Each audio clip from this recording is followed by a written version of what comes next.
Have you ever felt like something deep inside you is shifting, but you can't explain it? Like your old life no longer fits, but you don't know what's coming next. You're not lost.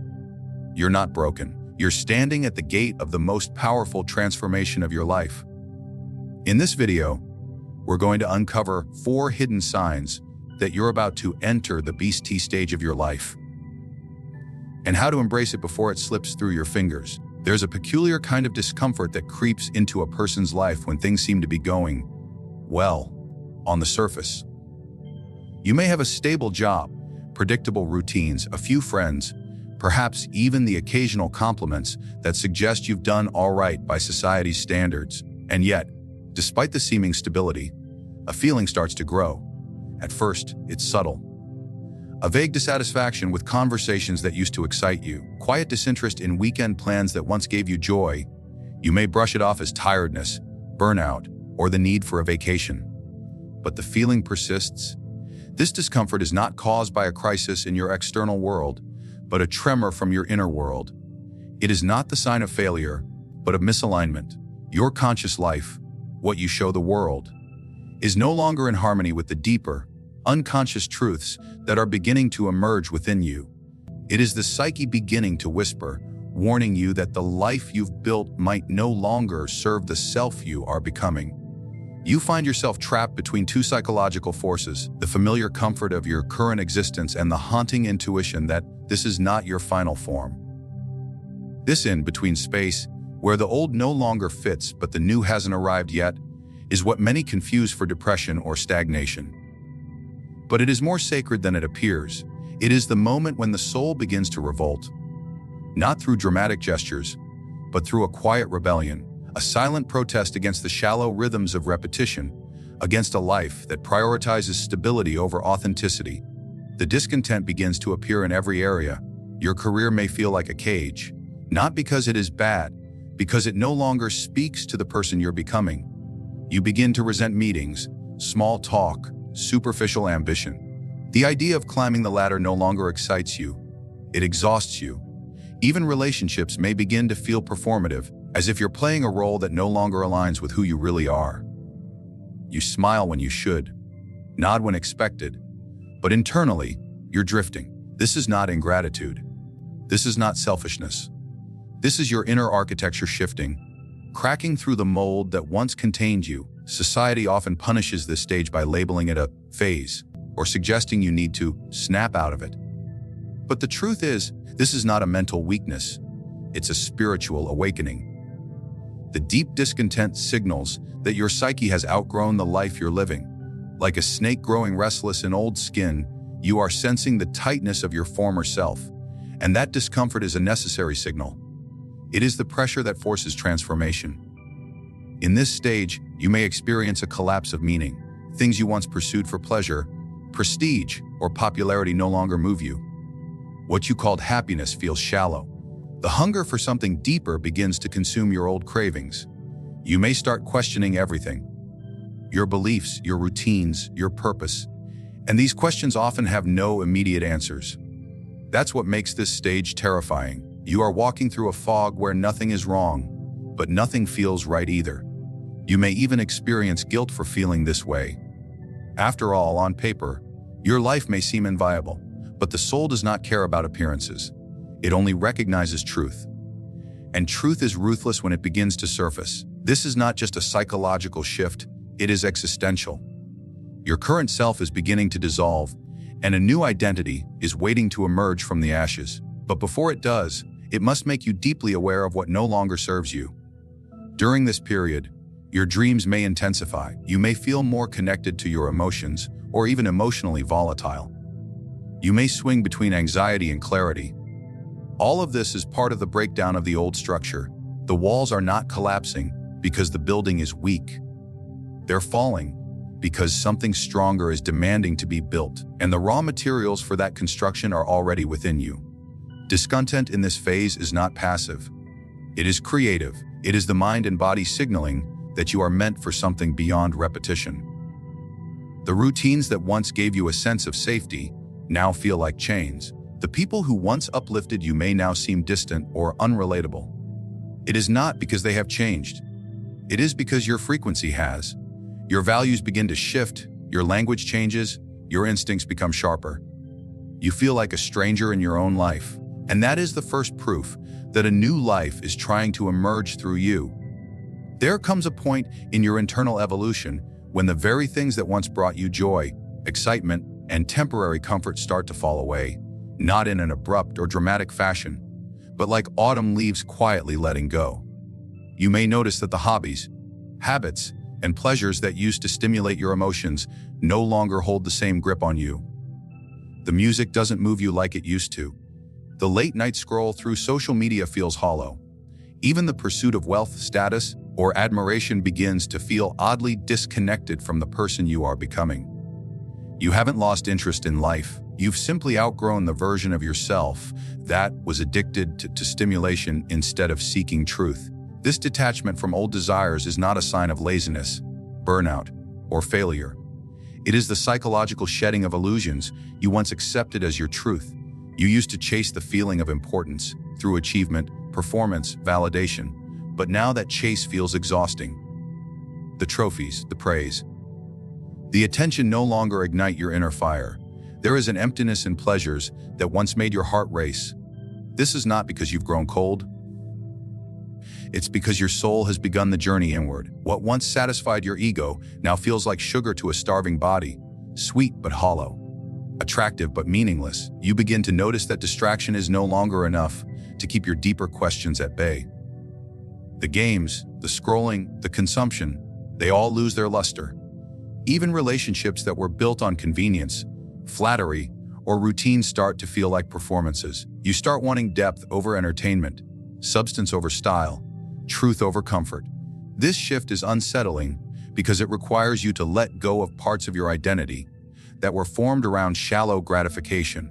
The version of you that needed to be seen, praised, desired. That version begins to dissolve. And what takes its place is something far more serious, far more grounded, far more alone.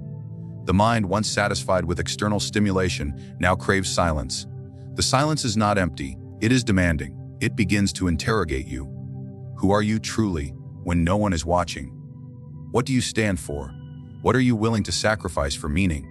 These are not casual questions. They come uninvited, often in quiet moments, and they demand honesty. They strip away your fantasies and hold you accountable to your own potential.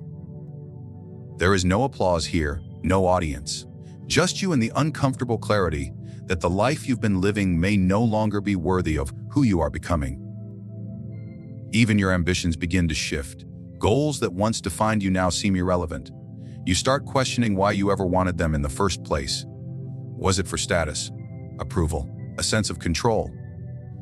Now all of those motives feel artificial. In their place, a hunger for something deeper begins to form. A hunger for contribution, purpose.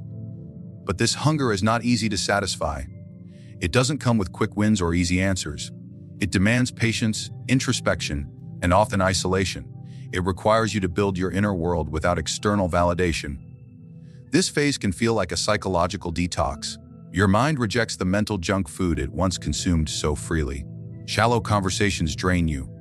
Surface-level relationships feel unbearable. You crave honesty, depth, and clarity, but most of the world isn't ready to meet you there. This creates a subtle tension. You start to feel disconnected from the people around you, even if nothing dramatic has changed. You've simply moved to a different frequency, one where truth is more important than comfort. You might feel lost during this stage, not because you lack direction, but because the compass you used to rely on, pleasure, reward, validation, no longer works. You begin to develop a new kind of internal navigation system, one that responds to meaning, intuition, and authenticity. This system is quieter, harder to interpret, but infinitely more real. It's no longer about what you want in the moment.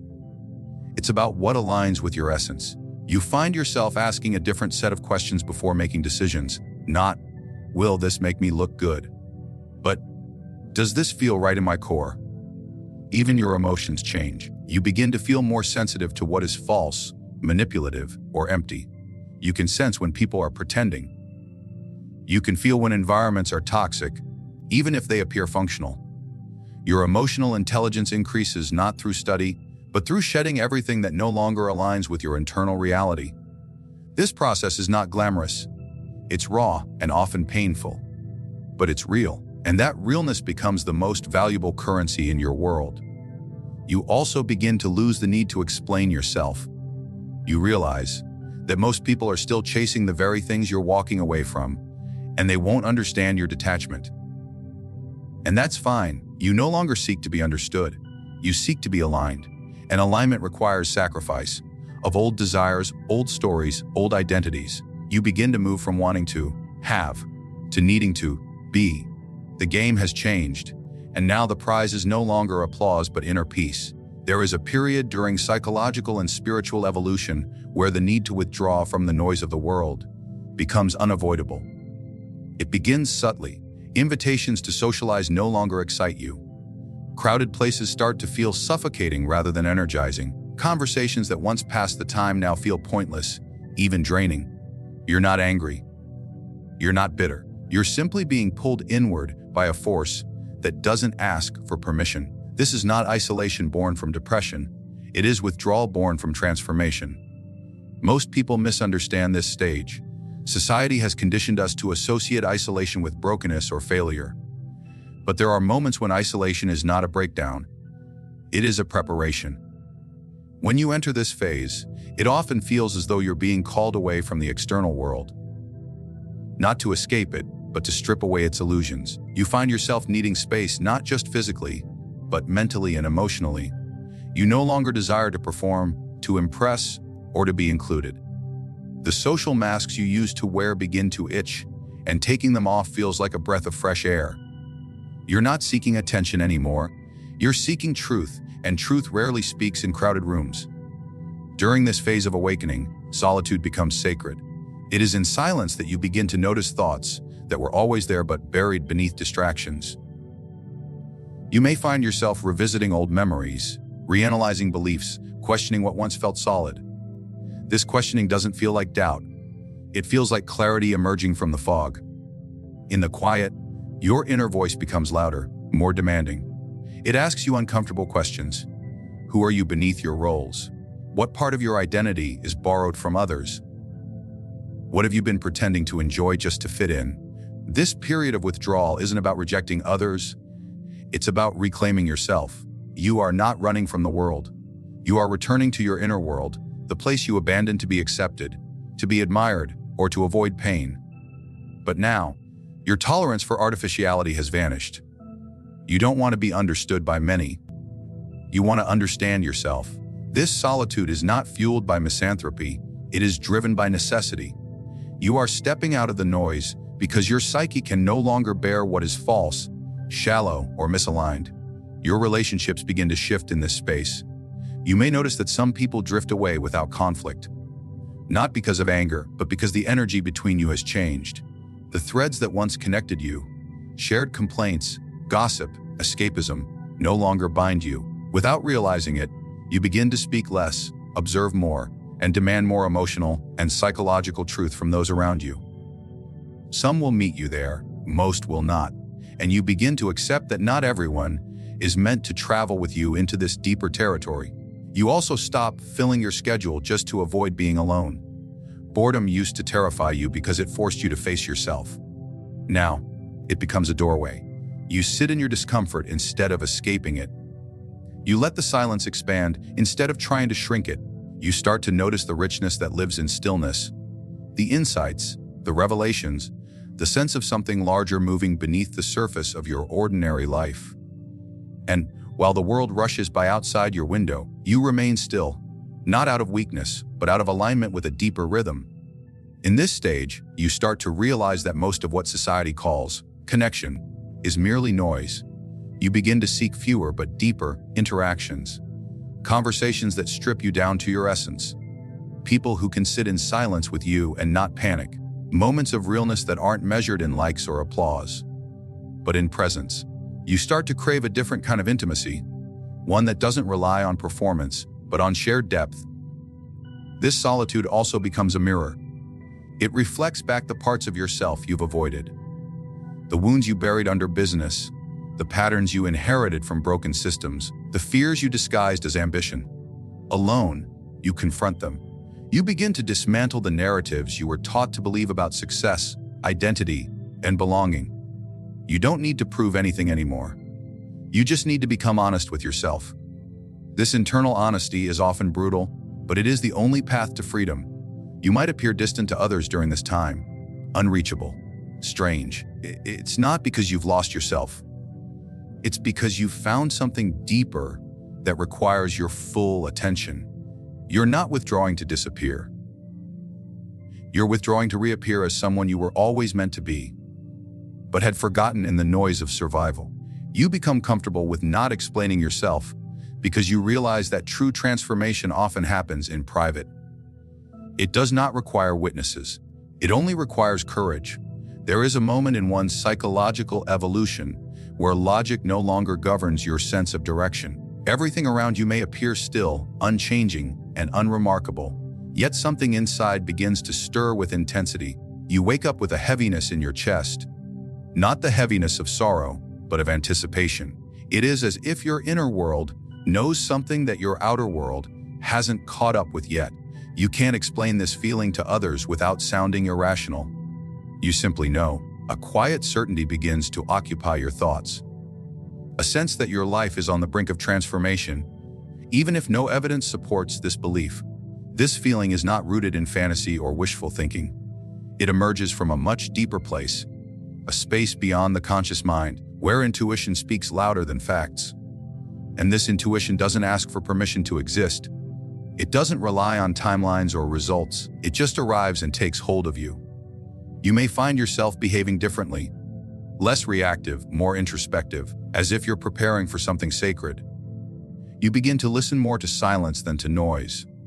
You make decisions not based on practicality, but on alignment with something you can't yet articulate.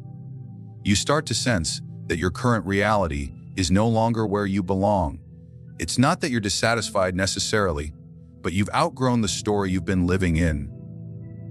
The places, people, and patterns that once defined your days now feel like memories instead of living experiences.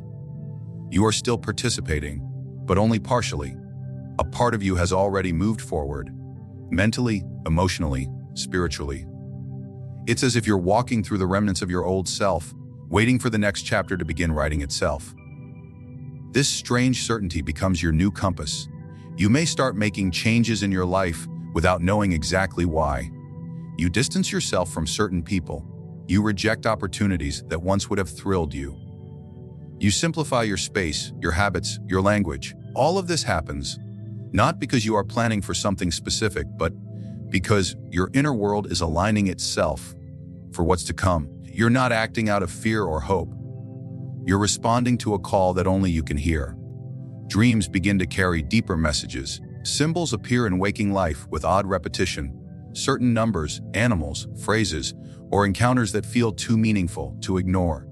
You start paying attention to these patterns, not because you're desperate for signs, but because you no longer dismiss your intuition as superstition. What the world calls coincidence, you recognize as conversation. You start to sense that life is trying to prepare you, train you, initiate you into a version of yourself that's waiting to be revealed. You might also notice that time itself feels different. Days move strangely, either too fast or too slow.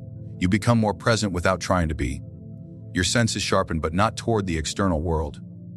Rather, they sharpen toward your inner clarity. You trust silence more than advice.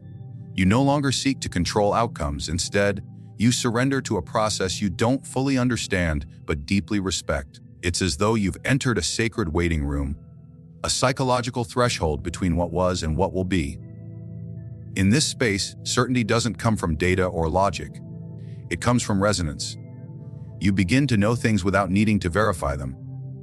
You feel drawn to certain books, certain people, certain environments, not out of curiosity, but because they activate something within you. You're not chasing transformation.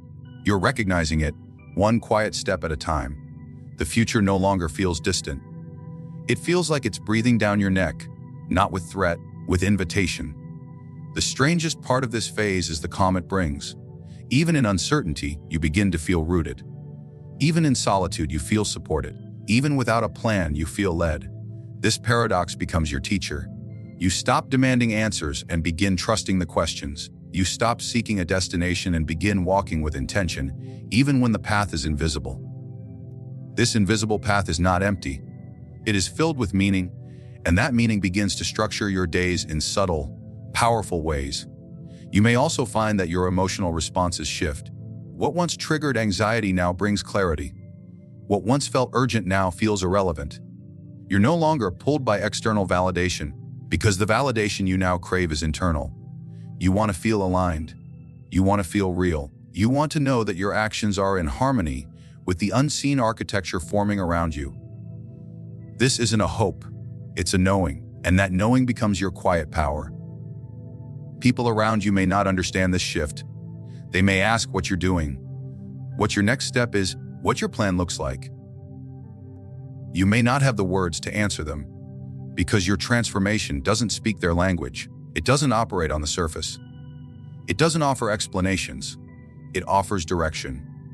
And that direction doesn't come from charts or blueprints. It comes from your center, your deep, intuitive center that has finally begun to lead the way. What you're experiencing is not a breakdown. It is a breakthrough in disguise. The restlessness you feel is not a sign of failure, but the first whisper of your transformation. The loss of interest in old desires isn't apathy. It is your soul calling you to a life of meaning. The solitude you now seek isn't loneliness. It's an initiation. And the strange certainty that something is coming, that is your inner truth rising above the noise of the world.